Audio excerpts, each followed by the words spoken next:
तंत्र के बारे में नहीं, बल्कि लोन तंत्र के बारे में है। Why America is not able to pay its employees' salary? America पर भारतीय रुपयों में 2,584 लाख करोड़ रुपए का कर्ज है। दोस्तों, आज दुनिया भर के देश अमेरिका पर इस तरह डिपेंड करते हैं कि वहां पर एक हल्की सी आहट होती है और पूरी दुनिया में खतरे का सायरन बजने लगता है। आज अमेरिका इकोनॉमिक सुपर पावर होने के साथ साथ दुनिया की सबसे बड़ी अर्थव्यवस्था भी है, जी हाँ, जिसके पास $23 ट्रिलियन की इकोनॉमी भी है। लेकिन फिलहाल अमेरिका में एक तरह का कर्ज का संकट आ गया है और ये कहा जा रहा है कि अमेरिका ऐसे हालत में है कि वो दिवालिया भी हो सकता है। अभी अमेरिका की चर्चा इस वजह से हो रही है कि उसे और कर्ज लेने की परमिशन संसद से मिलेगी या नहीं, ये तय नहीं हो पा रहा है। यानी एक तरह से आप समझ सकते हैं कि अमेरिका को और कर्ज की जरूरत है, लेकिन अमेरिकी संसद में इस जरूरत के बावजूद भी कर्ज लेने के मामले पर विरोध जताया जा रहा है। यह मामला इतना गंभीर है दोस्तों कि जिसका अंदाजा आप इसी से लगा सकते हैं कि क्वाड, जो कि अमेरिका, ऑस्ट्रेलिया, जापान और भारत का एक ग्रुप है, उसकी मीटिंग को कैंसिल करके अमेरिका के राष्ट्रपति को वापस जाना पड़ा है, जिससे बहुत से सवाल उठने लगे हैं कि आखिर अमेरिका में सब कुछ ठीक है या नहीं। तो आइए इस पूरे मामले को अच्छे से इस वीडियो में आपको समझाते हैं। अब दोस्तों, भारत हो या अमेरिका या दुनिया का कोई भी देश, उसका बजट इस समय लगातार घाटे में चल रहा है। यानी सरकार को जितना टैक्स रेवेन्यू मिल रहा है, इतनी आमदनी हो रही है, जितनी आमदनी हो रही है उससे कहीं अधिक सरकार के खर्चे हैं। इसलिए दुनिया भर की सरकारों को इस बजट को पूरा करने के लिए लोन यानी कि कर्ज लेना पड़ रहा है और यही माहौल अमेरिका में भी है। जी हाँ, अमेरिका को भी अपने कई तरह के खर्चों के लिए कर्ज की जरूरत है। लेकिन अमेरिका में एक कंसर्ट होता है जिसे डेट सीलिंग के नाम से जाना जाता है। दरअसल यह वह मैक्सिमम अमाउंट होता है जिसे कोई भी अमेरिकी गवर्नमेंट अपने खर्चे को पूरा करने के लिए कर्ज के तौर पर ले सकती है। लेकिन यह डेट सीलिंग सरकार नहीं बल्कि अमेरिकी कांग्रेस यानी अमेरिका की संसद तय करती है। अमेरिका में यह एक जनरल प्रोसीजर है जहां पर अमेरिका संसद देश की अर्थव्यवस्था की हालत को देखते हुए लोन की लिमिट को घटा या बढ़ाती रहती है। इसका अंदाजा आप इसी बात से लगा सकते हैं कि 1960 से लेकर अब तक क्रेडिट लिमिट में अमेरिका संसद ने 78 बार बदलाव किया है। लेकिन इस बार अब बाइडेन को अपोनेंट रिपब्लिकन पार्लियामेंट्स के विरोध का सामना करना पड़ रहा है, जो क्रेडिट लिमिट को बढ़ाने के बदले कई टर्म्स रख रहे हैं जिन्हें मानने को रूलिंग डेमोक्रेटिक पार्टी तैयार नहीं है। इसलिए अमेरिका इस समय एक ऐसे क्राइसिस से गुजर रहा है दोस्तों, जहां उसके पास खर्च पूरा करने के लिए पैसे ही नहीं है।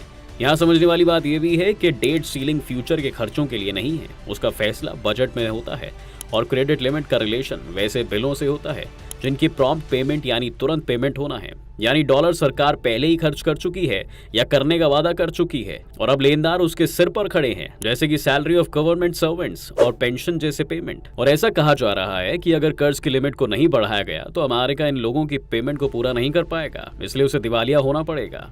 तो आइए इसको भी थोड़ा डिटेल में समझते हैं दोस्तों। ज्यादातर एक्सपर्ट्स का मानना है दोस्तों कि डेट सीलिंग का यह क्राइसिस इकोनॉमिकली नहीं बल्कि पॉलिटिकली क्रिएट किया गया है। इसलिए ऐसा नहीं है कि अमेरिका के पास पैसे की कमी है, यह बस एक पॉलिटिकल टेंशन है। इसलिए अमेरिका के दिवालिया होने का तो कोई सवाल ही नहीं उठता। लेकिन इसमें रूलिंग पार्टी को पॉलिटिकली काफी नुकसान हो सकता है। यानी जो बाइडेन की सरकार को नुकसान पहुंचाने के लिए ही इस तरह के क्राइसिस को क्रिएट किया गया है। लेकिन इस क्राइसिस का सबसे डरावनी चीज ये है कि इसमें अभी तक कोई यह नहीं कह पा रहा है कि इसका हल कब तक निकल जाएगा। एक्सपर्ट्स की माने तो अमेरिकन गवर्नमेंट के खजाने 1 जून के बाद कम हो जाएंगे, जिससे सरकार के पास पैसे नहीं बचेंगे। अब इतना समझ लेने के बाद आप सबके मन में सवाल जरूर आ रहा होगा कि अगर कहीं जो बाइडेन क्रेडिट लिमिट बढ़ाने में नाकाम रहे तो क्या होगा। और ये सवाल काफी जायज भी है, क्योंकि एक्सपर्ट्स भी इस तरह की संभावनाओं से पूरी तरह इनकार नहीं कर रहे हैं। इसमें कहा जा रहा है कि अगर जो बाइडेन ऐसा करने में असफल होते हैं तो अमेरिका के सामने 2008 के आर्थिक संकट जैसा ही कुछ माहौल खड़ा हो सकता है। क्योंकि यह बात तो बिल्कुल तय है कि अगर अमेरिकन कांग्रेस यानी कि अमेरिकी संसद क्रेडिट लिमिट नहीं बढ़ाता है तो अमेरिका और कर्ज नहीं ले पाएगा। इसका मतलब होगा कि वह सरकारी कामों का बिल और दूसरी देनदारियां चुकता नहीं कर पाएगा। इसके अलावा मान लीजिए कि जब इकोनॉमिकली कमजोर लोगों को मिलने वाली हेल्प प्रभावित होगी तो बड़ी तादाद में लोग अपनी रोजमर्रा की जरूरतों का बिल नहीं भर पाएंगे, जिसका सीधा असर देश की इकोनॉमी पर पड़ेगा। अमेरिका में सरकार नौकरी करने वालों की तनख्वाह, गरीब लोगों को मिलने वाले भत्तों और सरकारी सुविधाओं पर इसका सीधा असर पड़ेगा। बहुत बड़ी तादाद में लोगों को नौकरियों से हटाना भी पड़ सकता है। अब तो इसका भी अंदाजा मिल चुका है दोस्तों कि अगर बड़ी तादाद में लोगों को नौकरियों से निकाला गया तो उसकी मार कितनी गहरी हो सकती है, क्योंकि बीते 1 सालों में अमेरिकन कंपनियों में बहुत बड़ी संख्या में ले ऑफ देखने को मिला है, जिससे अमेरिका की अर्थव्यवस्था को भी काफी नुकसान पहुंचा है। इस मामले में अमेरिका की सरकारी एजेंसियों ने भी यह दावा कर दिया है कि अगर क्रेडिट लिमिट नहीं बढ़ाई जाती है तो अमेरिकन इकोनॉमी 6% तक सिकुड़ सकती है, यानी कि इससे अमेरिका को 1.38 ट्रिलियन डॉलर का नुकसान हो सकता है। यह अमाउंट कितना बड़ा है इसका अंदाजा आप इसी बात से लगा सकते हैं कि भारत की टोटल जीडीपी 3.7 ट्रिलियन डॉलर की है, और जबकि भारत दुनिया की 5वीं सबसे बड़ी अर्थव्यवस्था है। अगर अमेरिका कर्ज चुकाने में नाकाम रहता है तो देश मंदी के विशेष साइकिल में फंस सकता है। तो ये तो हो गई दोस्तों बात अमेरिका पर पड़ने वाले असर की। अगर बात दुनिया पर पड़ने वाले असर की करें तो इसे नॉक ऑन इफेक्ट कहा जाता है। इसे आप ऐसे समझ सकते हैं कि जब अमेरिका का सेंट्रल बैंक इंटरेस्ट रेट्स में बेहद मामूली बदलाव करता है तो दुनिया भर की अर्थव्यवस्थाएं उसके असर से नहीं बच पाती।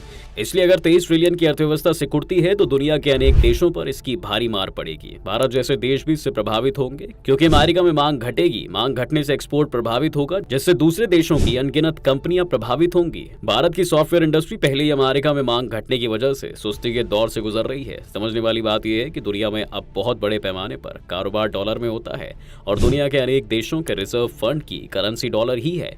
अगर अमेरिका कर्ज नहीं चुका पाता तो उसकी साख पर ही नहीं डॉलर पर ज्यादातर चोट पड़ेगी। जी हाँ, और डॉलर की वैल्यू कम होगी। ऐसे में जब डॉलर की वैल्यू कम होगी तो दुनिया भर के देशों के फॉरेक्स रिजर्व की वैल्यू भी अपने आप घट जाएगी और उनके पास इंपोर्ट में खरीदने वाले चीजों को पेमेंट देने के लिए ज्यादा डॉलर खर्च करने पड़ेंगे। ऐसे में दुनिया भर के देशों का खर्च बढ़ जाएगा, सिर्फ एक अमेरिका में आए आर्थिक संकट की वजह से। भारत जैसे देशों को इसका फायदा कुछ हद तक हो सकता है, लेकिन डॉलर में होने वाली खरीद बिक्री में भारी उथल पुथल होगी, जो किसी भी अर्थव्यवस्था के हित में नहीं है। लेकिन डेमोक्रेटिक सिस्टम में गवर्नमेंट पॉलिसीज और डिसीजंस का विरोध करना विपक्ष के लिए कोई नई बात नहीं है, और इस मामले में समझौता ना हो पाने की बड़ी वजह यह है कि अपोजिशन रिपब्लिकन पार्लियामेंट्रियंस का कहना है कि सरकार का इतना पैसा खर्च करना लगातार जारी नहीं रह सकता।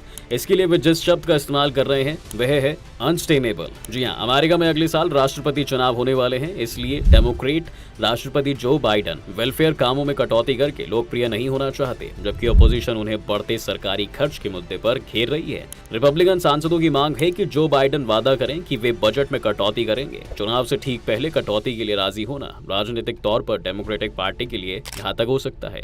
विपक्षी सांसदों की ये मांग भी है कि गवर्नमेंट ग्रांट्स पाने की कंडीशंस को और स्ट्रिक्ट बनाया जाना चाहिए। इसके अलावा पॉपुलैरिटी दिलाने वाले एक्सपेंसेस यानी एक तरह की फ्रीबीसी में कटौती से डेमोक्रेट साफ इनकार कर चुके हैं। अमेरिकी राष्ट्रपति जो बाइडन यही कह रहे हैं कि मामले का हल निकल जाएगा और डिफॉल्टर होने की नौबत नहीं आएगी, लेकिन वो ये भी कह रहे हैं कि बजट और डेट सीलिंग को एक दूसरे से जोड़ा नहीं जाना चाहिए। चुनाव से ठीक पहले बजट कटौती पर राजी होना डेमोक्रेटिक पार्टी के लिए कठिन है, लेकिन कई ऐसे मुद्दे हैं जिन पर चर्चा चल रही है और सहमति बनने की उम्मीद है। और दोस्तों, ऐसे में अगर संसद में क्रेडिट लिमिट नहीं बढ़ती है तो भी सरकार के पास एक बड़ा उपाय यह है कि वह कोविड रिलीफ के नाम पर अमेरिकी खजाने में पड़े अरबों डॉलरों का इस्तेमाल कर सकता है।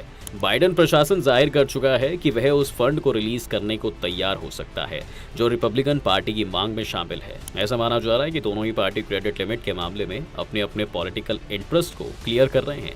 इसलिए ऐसा कहा जा रहा है दोस्तों कि दोनों पार्टियां जब अपनी पूरी ताकत दिखा लेंगी तभी इस मामले का कोई हल निकल पाएगा। तब तक अमेरिका में एक तरह का इकोनॉमिक क्राइसिस का माहौल बना ही रहेगा। अब देखना यह होगा कि यह जोर आजमाइश का दौर कितनी जल्दी समाप्त हो जाता है, वरना यह दुनिया के लिए काफी मुश्किलें पैदा कर सकता है। आपकी इस मामले में क्या राय है, हमें कमेंट करके जरूर बताएं। साथ ही इस वीडियो को लाइक और शेयर करना ना भूलें।